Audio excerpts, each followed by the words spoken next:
سر ٹھیک ہو جاتا تھا، پھر پتھر لے کر آتا تو سر ٹھیک ہو، پھر وہ دوبارہ مارتا، پھر کچلتا، اور یہ عمل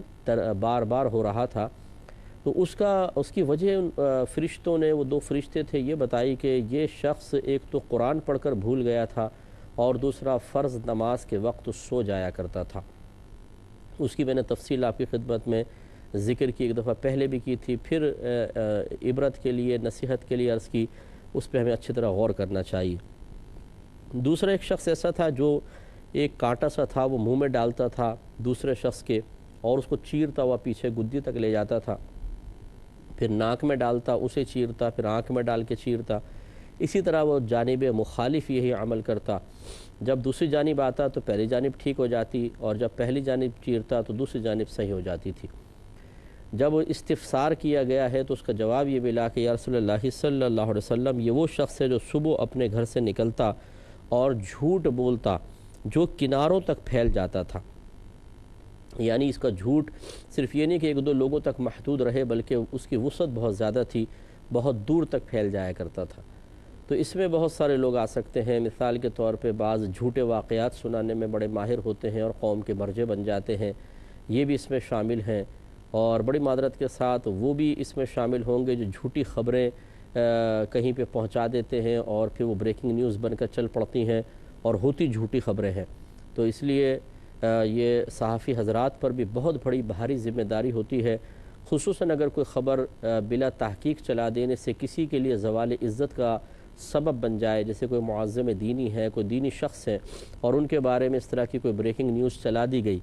اور وہ ابھی پائے تحقیق تک نہیں پہنچی تھی، غلط بات تھی، اب چاہے بعد میں وہ بات غلط ثابت ہو جائے اور اس کی بالفرض تشریح کر دی جائے، کوئی چینل ہے وہ کہے بھئی ہم سے غلطی ہو گئی، ٹھیک ہے ایسا ہو گیا،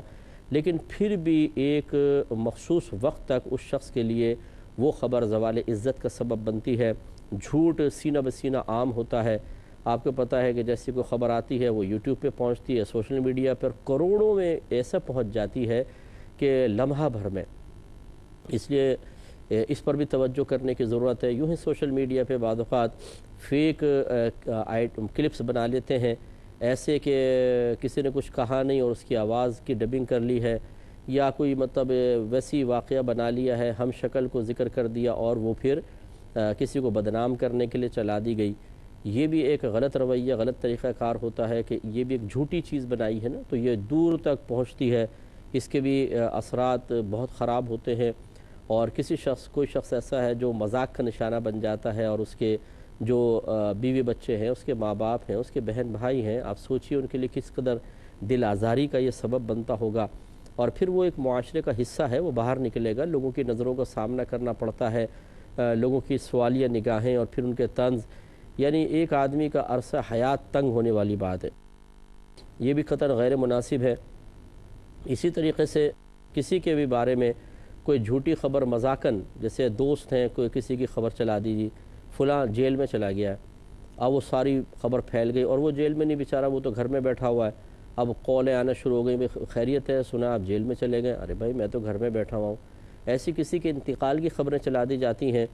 مذاق میں، اور لوگ بیچارے وہ گھروں پہ فون کرنا شروع کر دیتے ہیں پریشان ہو کے، شاید فلاں کا انتقال ہو گیا، پتہ چل رہا ہے کہ وہ خود ہی کال اٹینڈ کر رہا ہے۔ تو یہ غلط رویے ہوتے ہیں۔ نبی کریم صلی اللہ علیہ وسلم کو جو کچھ بتایا گیا، اس کی روشنی میں اس قسم کے تمام لوگ انتہائی قابل گرفت ہیں۔ اس لیے جو اگر ہمارے کوئی ایسے بہن بھائی ہیں جو ہمیں سن رہے ہوں اور انہوں نے مذاقاً ہی صحیح کسی کو اس طریقے سے اس کے اوپر جھوٹا الزام لگا کر، ایسی کوئی جھوٹی بات اس کی طرف منسوب کر کے، چاہے مذاقاً، چاہے انتقاماً، اور چاہے شرارتاً لوگوں میں عام کی ہو، یا اپنے نمبر بنانے کے لیے بعض اوقات ایسا ہوتا ہے کہ جھوٹی پروگرام تک تیار ہو جاتے ہیں اور پھر وہ چلا دیے جاتے ہیں، یہ بہت غلط رویہ اور بہت غلط طریقہ کار ہے، اس پر بڑی احتیاط سے کام لینا چاہیے، ورنہ آخرت کے لیے وبال جان بن سکتا ہے۔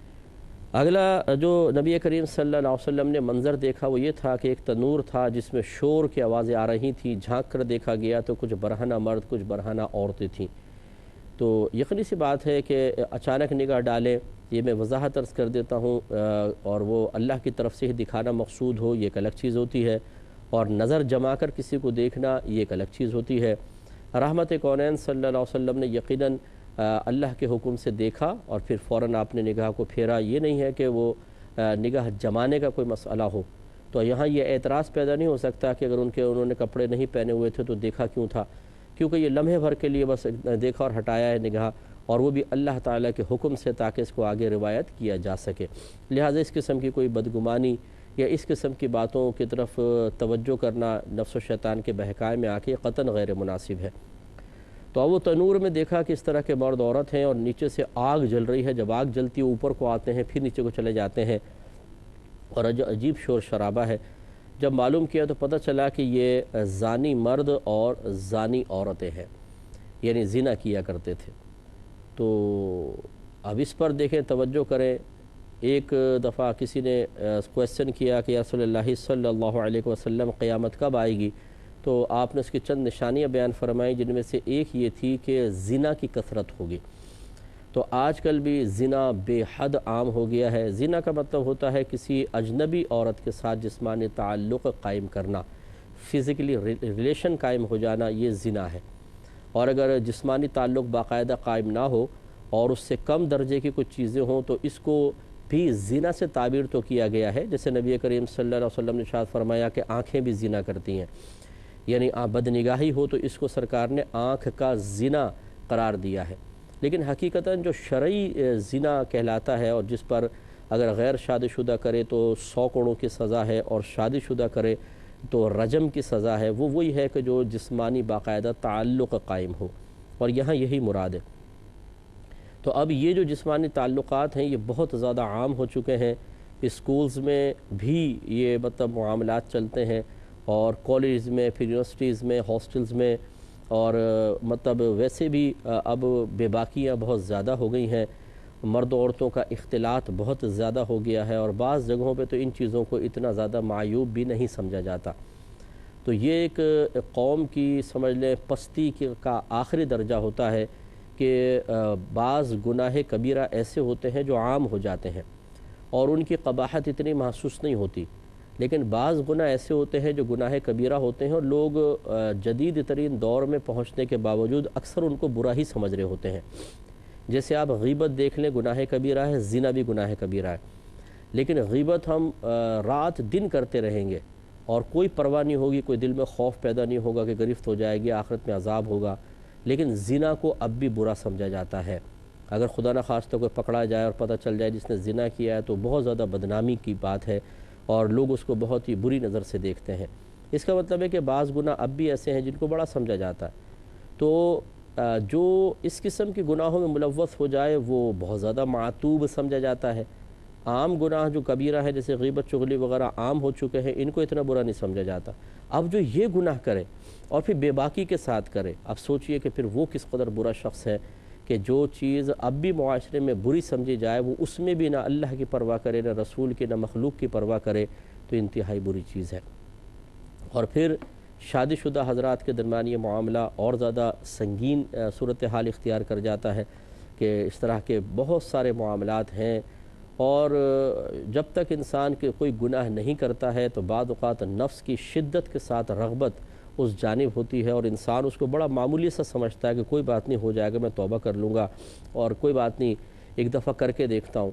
لیکن جب انسان کر لیتا ہے اور وہ گناہ واقعی بہت ہی قبیح قسم کا ہوتا ہے، پھر جو شرمندگی، پھر جو ندامت، رسوائی، پچھتاوا اس پہ غالب آتا ہے وہ بہت ہی خطرناک قسم کا ہوتا ہے. اور پھر انسان کو بعض اوقات اپنے وجود سے بھی نفرت ہوتی ہے اور انسان سوچتا ہے کہ آخر میں نے کیوں اپنے آپ کو نہ روک لیا، کیوں ایسا نہ ہو، میں نے کیوں ایسا کر دیا، کاش میں اپنے آپ کو روک لیتا. تو پھر اس کو وہ واقعی گناہ بہت بڑا لگنے لگتا ہے. تو نفس و شیطان کی چال ہی یہ ہوتی ہے کہ وہ انسان کو پہلے گناہ کو معمولی کر کے دکھاتے ہیں، جب انسان وہ کر لیتا ہے تو یہ بھاگ جاتے ہیں، پھر ایمان لوٹ کر آتا ہے. جو ایک مومنانہ وصف ہے انسان کے اندر، اللہ تعالیٰ نے ایک قلب میں ایمان کا ایک حصہ رکھا ہے، وہ پھر جاگتا ہے اور انسان کو اس گناہ کی صحیح قباحت کا پھر احساس ہوتا ہے. لیکن پھر احساس ہونا یقیناً گناہ کو مٹا تو سکے گا اگر آدمی توبہ کی طرف مائل ہو جائے، لیکن وہ گناہ نہ ہو یہ تو نہیں ہو سکتا. وہ گناہ تو ہو چکا، وہ سرے سے ختم تو نہیں ہو جائے گا. اس لیے پہلے سے ہی انسان اپنے آپ کو روکے، یہ بہت بہتر ہے. اور اب تو بعض میں نام نہیں لیتا ہوں، کہ ایسے ایسے جگہ ہیں کہ جہاں پر مطلب بہت زیادہ زنا ہو رہا ہے، بہت ہی زیادہ، اور مطلب روڈوں کے اوپر جہاں پر تصور نہیں کیا جا سکتا کہ ایسا کچھ ہوگا، لیکن وہاں پر ہو رہا ہے۔ تو اللہ تعالیٰ رحم فرمائے، اور یہ قرب قیامت کی بہت بڑی بڑی علامات میں سے ایک علامت ہے۔ اس علامت میں مبتلا ہونے سے، یہ اس کو اختیار کرنے سے اللہ تعالیٰ بچنے کی توفیق عطا فرمائے۔ تو ہمارے وہ بھائی بہن اگر کوئی ایسے ہمیں سن رہے ہوں جن سے اپنی سابقہ زندگی میں، عالم جوانی میں یا پھر شادی ہونے کے بعد اس امانت میں خیانت کا انسان مرتکب ہو گیا، تو انہیں توبہ کرنی چاہیے۔ اللہ تعالیٰ کی بارگاہ ہمیں صدق دل سے گڑ گڑا کر توبہ کریں، کیونکہ اگر اسی حالت میں موت آ گئی، انسان توبہ نہ کرے تو پھر اس کا انجام بہت دردناک ہے، جیسے کہ سرکار نے بیان فرمایا۔ اور یہ دیکھیں یہاں پر ایک اکیلا آدمی نہیں ہے، ایک اکیلی عورت نہیں ہے، یعنی یہ بھی کتنی شرم کی بات ہے کہ اللہ نے ایک جگہ ان کو جمع کیا ہو اور وہ آگ میں جل رہے ہوں۔ اس سے زیادہ انسان کو تکلیف اور اذیت ہوتی ہے۔ ہو سکتا ہے یہ وہ ہوں جنہوں نے آپس میں زنا کیے تھے، تو اللہ تعالیٰ نے دونوں کو وہاں ڈال دیا تاکہ جو انہوں نے گناہ کیا اور انہوں نے اس میں لذت محسوس کی، تو اب عذاب بھی ایک ساتھ بھگتیں۔ اور اس میں جب یہ ہوتا ہے، جب انعام کوئی مل رہا ہوتا ہے تو بہت اچھے لگتے ہیں، اور جب تکلیف ایک دوسرے سے پہنچتی ہے تو شکلوں سے نفرت ہو جاتی ہے، تو وہ لعنت ملامت بھی کر رہے ہوں گے۔ ان چیزوں پہ ہمیں توجہ کرنی چاہیے۔ اللہ تبارک و تعالی ہمیں اس قسم کے گناہ عظیم سے ہمیشہ بچنے کی توفیق عطا فرمائے۔ آمین۔ وآخر دعوانا ان الحمد للہ رب العالمین۔